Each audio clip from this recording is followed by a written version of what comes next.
আজকের রেসিপি মিষ্টি দই, একদম দোকানের মতো।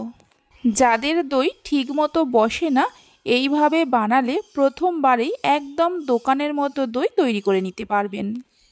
নমস্কার বন্ধুরা, রূপাস কিচেনে সবাইকে স্বাগতম। তাহলে চলুন দেখে নেওয়া যাক।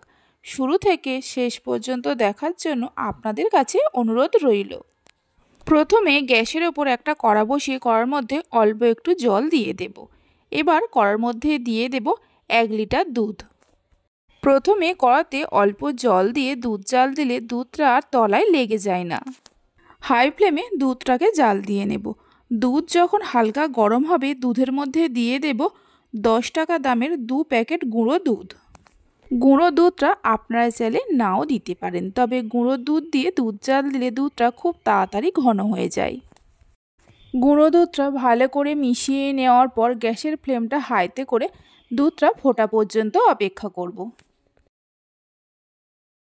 দুধ যখনই ফুটতে শুরু করবে, গ্যাসের ফ্লেমটা মিডিয়ামে করে কিছুক্ষণ জাল দিয়ে নিয়ে দুধ ঘন করে নিতে হবে। প্রায় 10-15 মিনিটের মতো জাল দিয়ে নিয়েছিলাম। দেখুন দুধটা আগের থেকেই অনেকটা ঘন হয়ে গেছে। এই সময় এর মধ্যে দিয়ে দেব 1 মুঠো গুড়ের বাতাসা। 3টে এলাচকে থেতো করে নিয়ে দিয়ে দেব।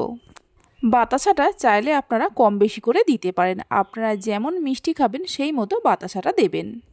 বাতাসা আর এলাচটা দেওয়ার পর মিশিয়ে নিয়ে মিডিয়াম ফ্লেমে আরও একটু জাল দিয়ে নেব।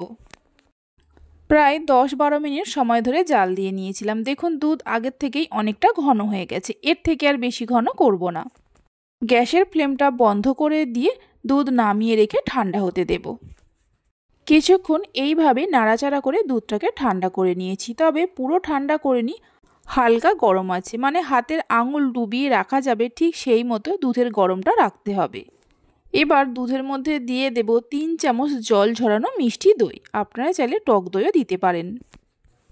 দইটা দেওয়ার পর দুধের সঙ্গে খুব ভালো করে মিশিয়ে নিতে হবে। দুধ যদি খুব বেশি গরম থাকে তাহলে দই বসবে না, আবার একদম ঠান্ডা হয়ে গেলেও দই বসবে না, তাই হালকা গরম থাকতে থাকতেই দইটা দুধের সঙ্গে মিশিয়ে নিতে হবে। দইটা দুধের সঙ্গে খুব ভালো করে মিশিয়ে নেওয়ার পর একটা কাঁচের পাত্রের মধ্যে ঢেলে নেব। যে এলাচ 3টে দিয়েছিলাম তুলে ফেলে দেব। এখানে আমি কাঁচের পাত্রের মধ্যে বসাচ্ছি, আপনারা নিজেদের পছন্দ মতো যে কোনো পাত্রে দই বসাতে পারেন। এবার একটা ঢাকনা দিয়ে ঢেকে দিয়ে তার উপরে একটা মোটা কিছু দিয়ে দিতে হবে। এখানে আমি একটা মোটা তোয়ালে দিয়েছি। এইভাবে 10 থেকে 12 ঘন্টা রেখে দিতে হবে, এর মধ্যে ঢাকনা খোলা যাবে না। প্রায় 10 ঘন্টা পর ঢাকা খুলে দেখাচ্ছি। দেখুন দইটা কত সুন্দরভাবে বসে গেছে।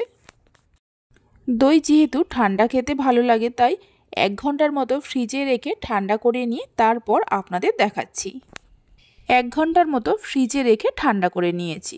দইটাকে কেটেও দেখিয়ে দিচ্ছি। দেখুন কত সুন্দরভাবে দইটা বসেছে। এইভাবে একবার মিষ্টি দইয়ের রেসিপিটা বানিয়ে দেখতে পারেন। বাড়িতে বানালে খেয়ে কেমন লাগলো অবশ্যই আমাকে কমেন্ট করে জানাবেন। রেসিপি ভালো লেগে থাকলে অবশ্যই একটা লাইক করবেন, বন্ধুদের সঙ্গে শেয়ার করবেন। ভালো লাগলে চ্যানেলটি সাবস্ক্রাইব করে পাশে থাকা বেল আইকনটি প্রেস করবেন নতুন রেসিপির আপডেট পাওয়ার জন্য।